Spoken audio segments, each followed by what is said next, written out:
Good morning everyone and welcome in the class of 11th biology. Today we will start our last unit of 11th biology and it is a chapter number 70, breathing and exchange of gases. इसके अंदर हमें क्या पढ़ना है? We have to study breathing. Breathing क्या होती है, किस तरीके से उसके अंदर एक्सचेंज ऑफ गैसेज होता है. तो सबसे पहले ब्रीदिंग की डेफिनेशन क्या है?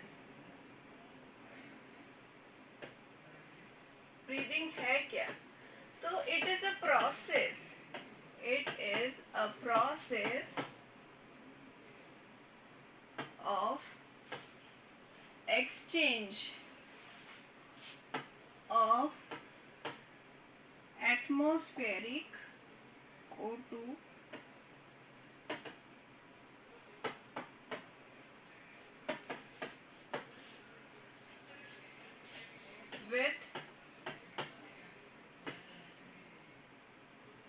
with product of cellular CO2, है ना. इसे हम क्या कहते हैं? Breathing. It is also known as respiration. But respiration की अगर डेफिनेशन पूछी जाए आपसे, रेस्पिरेशन क्या है, तो break down of glucose to get energy. Energy लेने के लिए ग्लूकोज का जो ब्रेक डाउन होता है उसे हम क्या कहते हैं? रेस्पिरेशन. देखो जो प्लांट जो प्लांट रेस्पिरेशन हमने पढ़ा था, जो एग्जैक्ट एरोबिक रेस्पिरेशन या एनएरोबिक रेस्पिरेशन की रिएक्शंस थी, वो ही इसके अंदर ही. तो फिलहाल तो हम एरोबिक रेस्पिरेशन से ही रिप्रेजेंट करेंगे कि एरोबिक रेस्पिरेशन क्या है. C6H12O6, है ना. C6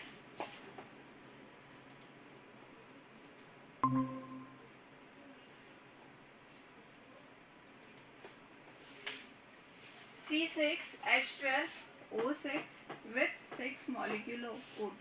ये हमने क्या किया? इनटेक किया है. एक्सचेंज भी बता रही हूँ प्लस रेस्पिरेशन भी बता रही हूँ. और हमारे पास क्या पड़ा है बॉडी में ऑलरेडी? ग्लूकोज. नाउ इसका ब्रेकडाउन होगा किसके अंदर? 6CO2 प्लस 6H2O के अंदर प्लस 686 किलो कैलोरी हमें क्या मिल जाती है?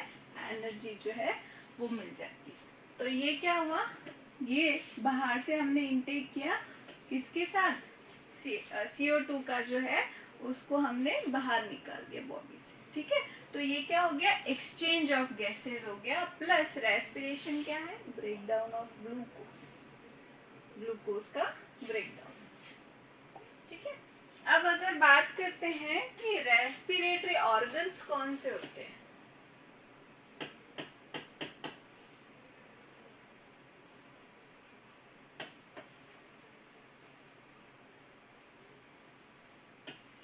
रेस्पिरेटरी ऑर्गन्स क्या है? तो देखो, नॉन कॉर्डेट्स की बात करूं मैं.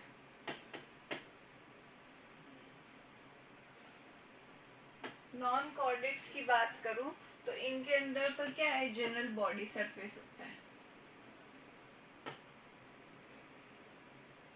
मैक्सिमम यही होता है ना.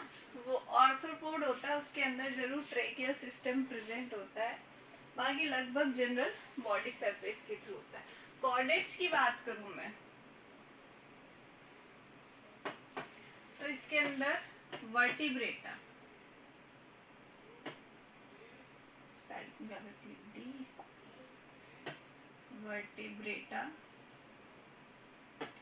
वर्टिब्रेटा जो है उसके अंदर कौन कौन से? पाइसेस, एम्फीबिया, रेप्टिलिया, एव्स और मैमल्स, है ना. तो ये इनके अंदर तो क्या? लंग्स के थ्रू होता है, रेप्टाइल्स, एव्स और मैमल्स के। बात करते हैं एम्फीबिया की, तो ये स्किन से भी कर लेता है, इसके अंदर क्या है, लंग्स भी होते हैं। पाइसिस, इसके अंदर क्या है, गिल्स प्रेजेंट होते हैं, तो गिल्स के थ्रू रेस्पिरेशन होता है। ठीक है, तो रेस्पिरेटरी ऑर्गन क्या है, स्किन भी हो सकता है और लंग्स भी हो सकते हैं। किसमें लंग होता है, किसमें स्किन होता है, या किसमें जनरल बॉडी सरफेस होता है, वो हमने देख ही लिया। अब मेन जो है ह्यूमन रेस्पिरेटरी सिस्टम की हम स्टडी करते हैं।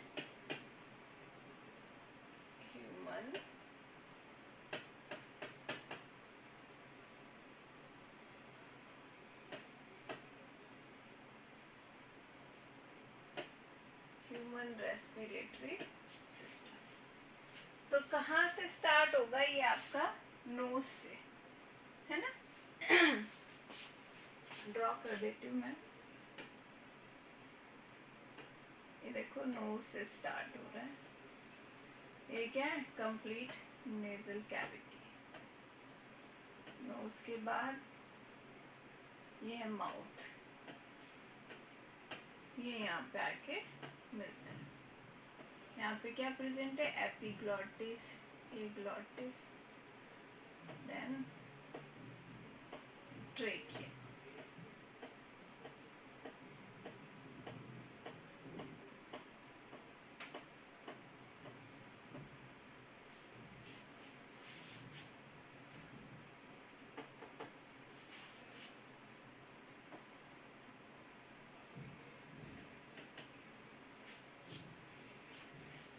तो देखो, सबसे पहले नोज से ह्यूमन रेस्पिरेटरी सिस्टम, हम जो इनहेल करते हैं, इनटेक करते हैं गैसेस का, वो कहाँ से स्टार्ट होता है, नोज से स्टार्ट होता है। ये क्या है यहाँ पे, नोस्ट्रिल्स है ना। ये क्या है, नेजल कैविटी और नेजल चैम्बर। अब इसके अंदर फेरिंग्स अटैच हो जाता है। ये कौन सा फेरिंग है, ये है नेजोफेरिंग्स। ये बक्कल कैविटी है, यहाँ से भी तो हम ज्यादा रनिंग करते तो माउथ से जो है इनटेक करते, बल्क ऑफ ऑक्सीजन के फॉर्म में लेना पड़ता है। तो this is the buccal cavity.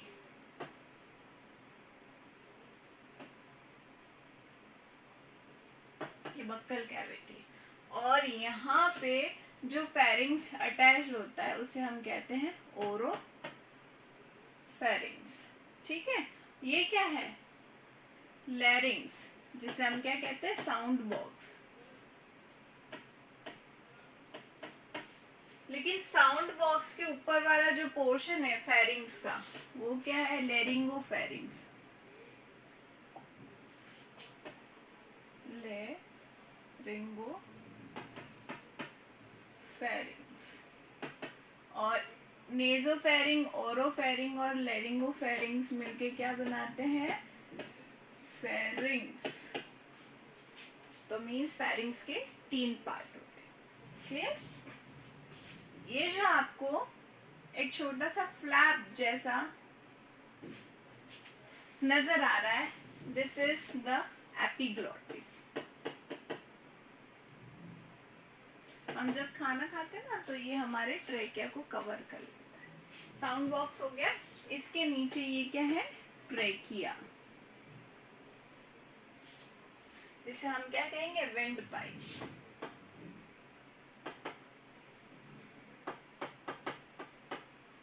तो ट्रेकिया तक का जो रेस्पिरेटरी सिस्टम होता है, ये अपर रेस्पिरेटरी सिस्टम के अंदर आता है। This is the upper respiratory system till trachea. अब ट्रेकिया क्या करता है, देखो ट्रेकिया के अंदर क्या होता है, ये जो आपको नजर आ रही है, it is a C shaped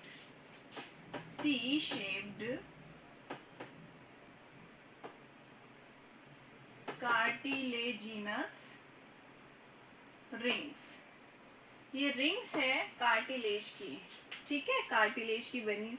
total कितनी है, 16 रिंग्स जो है प्रेजेंट होती है। जो विंड पाइप को कॉन्ट्रैक्ट होने से और बहुत ही ज़्यादा एक्सपांड होने से बचाती है। कार्टिलेज क्यों? क्योंकि थोड़ी बहुत इलास्टिसिटी हो तो थोड़ा एक्सपैंड भी हो सकता है और एकदम श्रिंक भी नहीं होना है इसको, तो कार्टिलेज थोड़ी मजबूत भी होती है ना, सो दैट्स वाई ऐसे पिचकने भी नहीं देती और बहुत ज़्यादा एक्सपैंड भी नहीं होने देती। तो ट्रेकिया विंड पाइप होता है। यहाँ तक का जो सिस्टम है आपका अपर रेस्पिरेटरी सिस्टम के अंदर आता है।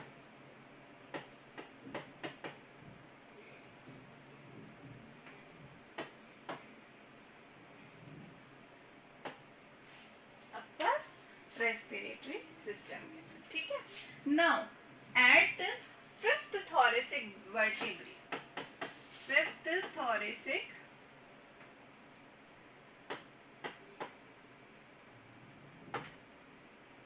वर्टिब्री से ट्रेकिया जो है, यहाँ से सपोज करते हैं यहाँ पे फिफ्थ थोरेसिक वर्टिब्री है, तो यहाँ से ट्रेकिया क्या करता है, लेफ्ट और राइट में डिवाइड हो जाता है,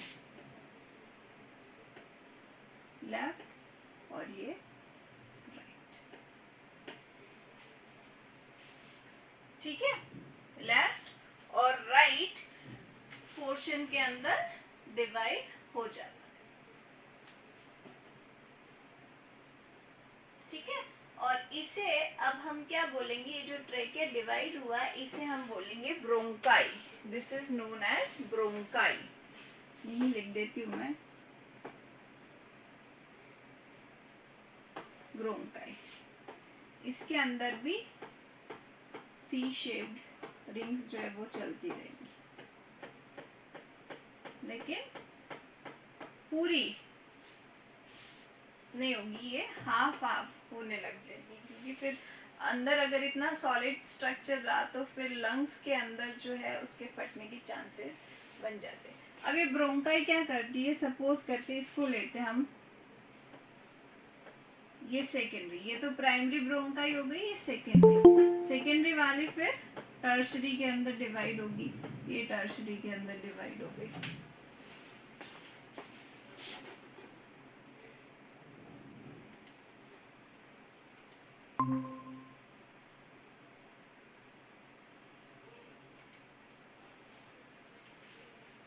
सेकेंडरी वाली किसके अंदर डिवाइड हो गई, यहाँ पे मैं लिख देती हूँ सेकेंडरी, ये किसके अंदर डिवाइड हो गई, टर्शरी के अंदर, ठीक है।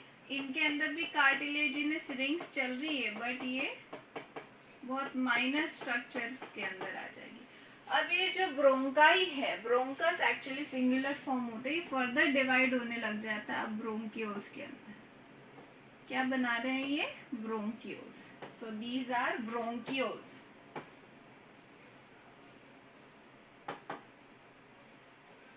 ब्रोंकियोल्स, ब्रोंकियोल्स भी टर्मिनल जो ब्रोंकियोल आ जाता है इसका प्राइमरी, सेकेंडरी और टर्शरी के बाद, फिर एंड में जाके ये क्या है, इसके अंदर कैपिलरीज जैसा स्ट्रक्चर बन जाता है और ये क्या है, एल्वेओलाइज बन जाती है, ठीक है। एयर बैग जैसा स्ट्रक्चर है, ये क्या है, एल्वेओलाई, दीज आर एल्वेओलाइज, क्लियर, ये है एल्वेओलाई। तो ये इस तरीके से कंप्लीट ट्रैकियल सिस्टम जो है हमारे लंग्स के अंदर प्रेजेंट होता है, ठीक है। वापस देखते हैं, trachea will divide at the fifth, at the place of fifth thoracic vertebrae into left and right bronchus, ठीक है। Now bronchus will divide into primary, secondary and tertiary bronchi, then which lead to primary, secondary, tertiary bronchioles, and finally terminal bronchioles open into irregular air bag like structure which is known as alveoli, ठीक है। ये alveoli है, तो ये किसके अंदर का structure है, एक लंग के अंदर का स्ट्रक्चर है। ये देखो ये लंग है,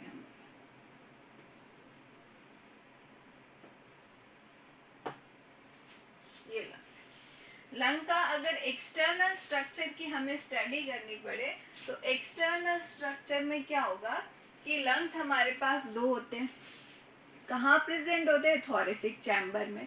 अब थोरेसिक चैम्बर क्या होता है? जो सेंटर के अंदर जो एक बॉक्स जैसा चैम्बर जैसा स्ट्रक्चर बनाएगा उसे हम थोरेसिक चैम्बर कहेंगे। तो देखो थोरेसिक चैम्बर पे मैं वापस आती हूँ, पहले एक बार लंग का स्ट्रक्चर देख लेते हैं। तो ये जो मेम्ब्रेन्स है लंग की, ये इन्हें हम कहते हैं pleura. These are known as pleura or pleural membrane. This is the outer pleura. This is the inner pleura.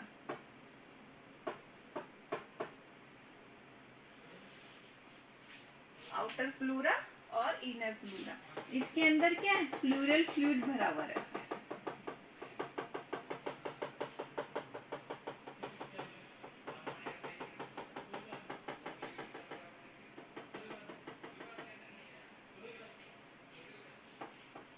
This is the pleural fluid. ये प्लूरल फ्लूइड इसके अंदर रहता है। क्या करता है ये करता है आपकी जो एक्सटर्नल इंजरीज रहती है, एक्सटर्नल इंजरीज जो आती है, जैसे सपोज करते हैं किसी ने हमें पंच मार दिया, तो ये पंच क्या हुआ? ऐसे गया, तो इन दो मेम्ब्रेन क्या अगर बीच में गैप है ना, कैविटी है ना इनके अंदर, तो ये पिचकिंग ही नहीं। फ्लूइड क्या करता है? एक्चुअली उस मोशन को स्लो कर देता है नेक्स्ट मेम्ब्रेन तक जाने के लिए। सो दैट्स वाई ये जो है हमारी इंटरनल इंजरी नहीं हो गई हो तो वो तो एक अलग बात है। एक्सटर्नल इंजरीज जो आती है, जो हमें हार्म रहता है, जो फोर्स आता है, उससे हमें जो है हमारे लंग्स को प्रोटेक्ट करती है। ठीक है, और इसके अंदर वाली कहानी ये है। ये क्लियर है ना? इसके अंदर क्या है? यही सब कुछ प्रेजेंट होता है। प्लस अब और इसके ऊपर वापस अब मैं आ जाती हूँ थोरेसिक कैविटी के अंदर। तो थोरेसिक कैविटी क्या है? जहाँ पे ये आपका लंग जो है ये प्रेजेंट मिलेगा आपको। यहाँ से बात करते हैं। This is the thoracic cavity. ये थोरेसिक कैविटी है। क्या होगा इसके अंदर? थोरेसिक कैविटी किस तरीके से लंग्स देखिए प्रोटेक्ट रहते हैं। डोर्सल साइड से वर्टिब्रल कॉलम होती है। लंग्स जो है डोर्सल साइड पे क्या होता है? वर्टिब्रल कॉलम होता है। फ्रंट साइड पे क्या होता है? स्टर्नम होता है। लेटरल साइड पे क्या होती है? ये इस तरीके से रिब्स प्रेजेंट होती है।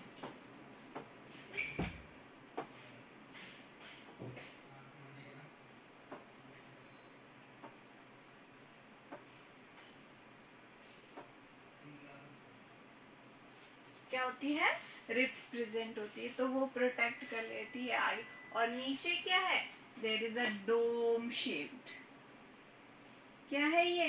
Dome shaped.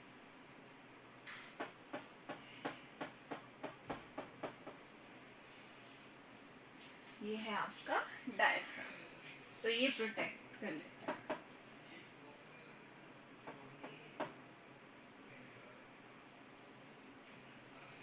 है ना? तो ये आपकी थोरेसिक कैविटी है। इस तरीके से हमें जो है रेस्पिरेटरी सिस्टम के अंदर कंप्लीट जो है प्रोटेक्शन होता है। मैं अब इसको लिख देती हूँ, प्रोटेक्शन किस तरीके से होता है थोरेसिक कैविटी के अंदर।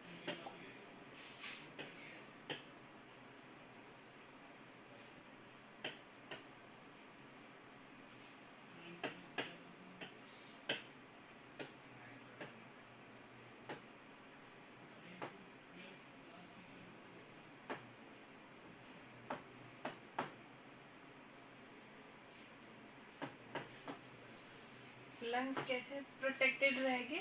वर्टिब्रल कॉलम से।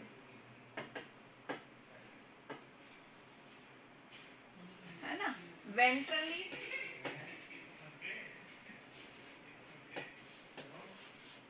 स्टर्नम से, स्टर्नम से प्रोटेक्टेड रहेंगे। लेटरली किससे प्रोटेक्टेड रहेंगे? रिब्स से। है ना? और डाउन साइड से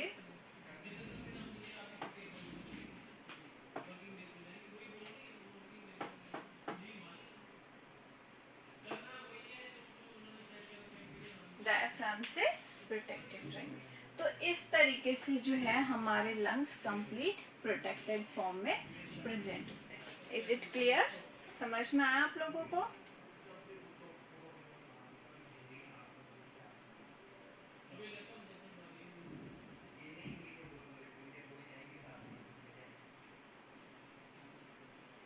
ठीक है, चलिए अब नेक्स्ट हम देखते हैं। ये तो हमने क्या पढ़ा है, कंप्लीट आपका स्ट्रक्चर। नेक्स्ट जो आता है मैकेनिज्म ऑफ ब्रीथिंग।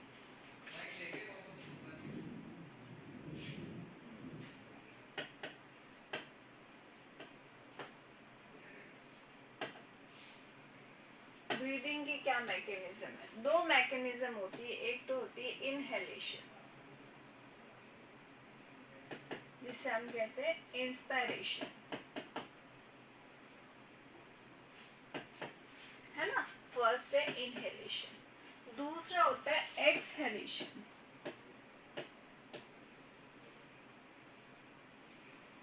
जिसे हम कहते हैं एक्सपिरेशन।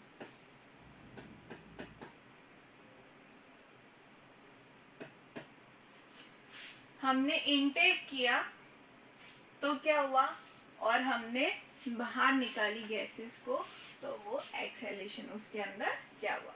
तो इनहेलेशन के अंदर आप देखिए, इनहेलेशन या इंटरनल रेस्पिरेशन नहीं कह सकते हम। इनहेलेशन का मतलब होता है इनटेकिंग ऑफ ऑक्सीजन।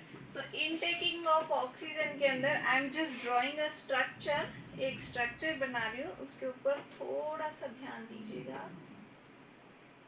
ये हमारा क्या है, लंग है, ठीक है ना।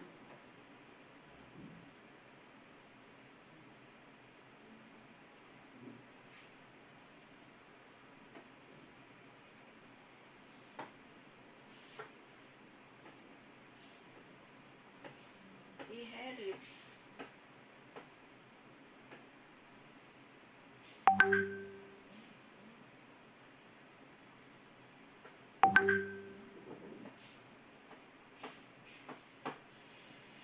और यहाँ पे है अपना डायफ्राम लगा।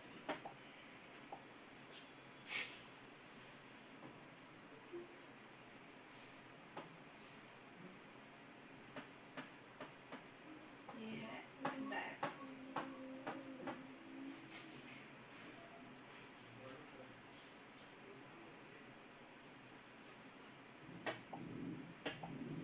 और यहाँ पे क्या है, ये सारी वर्टिकल कॉलम।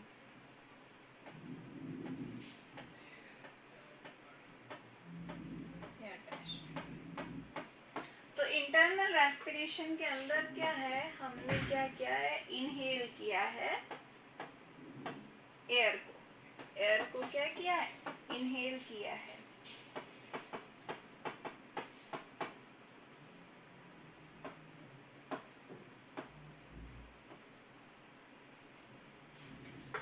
तो सपोज करते हैं इनहेल क्यों किया, जो थोरेसिक कैविटी है उसका वॉल्यूम जो है वो बड़ा। थोरेसिक कैविटी जो है उसका वॉल्यूम जो है वो बढ़ा हुआ है। वॉल्यूम कैसे बढ़ेगा कि लंग्स जो है वो कॉन्ट्रैक्टेड फॉर्म में, उनके अंदर एयर नहीं है। लंग्स अगर कॉन्ट्रैक्टेड फॉर्म में है तो डायफ्राम जो है वो डोम शेप्ड है। डायफ्राम कैसा है, ये इस तरीके से डोम शेप्ड है, ठीक है। उसकी मसल्स क्या है, रिलैक्स्ड है। डायफ्राम कॉन्ट्रैक्टेड फॉर्म के अंदर प्रेजेंट है। डायफ्राम क्या है, कॉन्ट्रैक्टेड फॉर्म के अंदर। मैं लिख ही देती हूँ।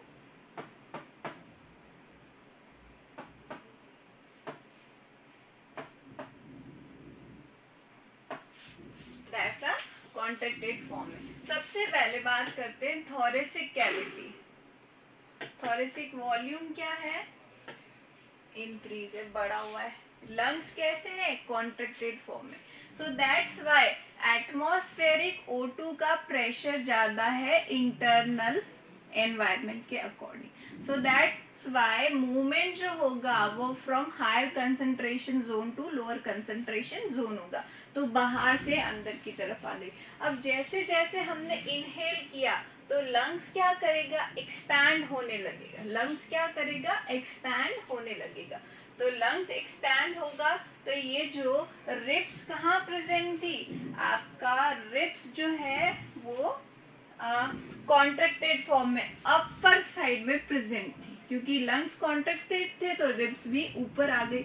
अब लंग्स ने एक्सपैंड होने शुरू किया, जैसे सपोज करते ही कॉन्ट्रैक्टेड रिब्स ऐसे आ गए, अब लंग्स क्या करेगा, एक्सपैंड होने लगेगा तो इसको धक्का देगा तो रिब्स क्या करेगी, वापस क्या करेगी, नीचे आने लगेगी। स्टर्नम क्या करेगा, नीचे आने लगेगा। तो रिब्स और स्टर्नम क्या करेंगे, नीचे की तरफ आने लगेंगे, ठीक है, रेस्ड हो जाएंगे, वो अपनी एग्जैक्ट जो पोजीशन है वहां पे आने लगेंगे। तो थॉरेसिक वॉल्यूम ज्यादा था, लंग्स एक्सपैंड हो रहे हैं, रिब्स जो उसकी इंटरकॉस्टल मसल्स है उसके थ्रू वो क्या कर रही है, वापस लेटरल पोजीशन पे आ रही है। प्लस अब नीचे की तरफ भी लंग्स क्या कर रहा है, प्रेशर लगा रहा है, तो डायफ्राम क्या करेगा, रिलैक्स पोजीशन में फ्लैट पोजीशन के अंदर आ जाएगा। तो इस तरीके से आपका क्या है, इनहेलेशन होता है, ठीक है ना, एक्सपैंडिंग स्टेज है। अब हम एक्सहेलेशन की बात करते हैं, तो एक्सहेलेशन के अंदर क्या है, किस तरीके से हो रहा है कि ये आपका लंग है, कॉन्ट्रैक्ट होगा, है ना, कॉन्ट्रैक्ट होगा तभी तो एक्सहेलेशन होगा। एयर क्या होगी, बाहर जाएगी,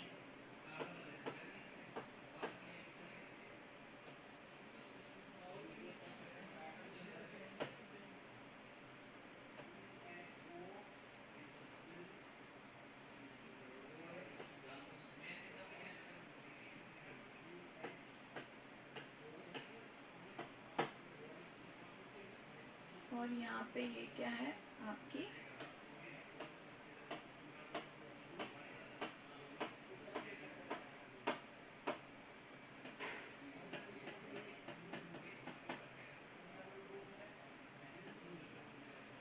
सॉरी, डायफ्राम में ग्रीन कलर से बना दूं तो ज़्यादा नजर आएगा आपको।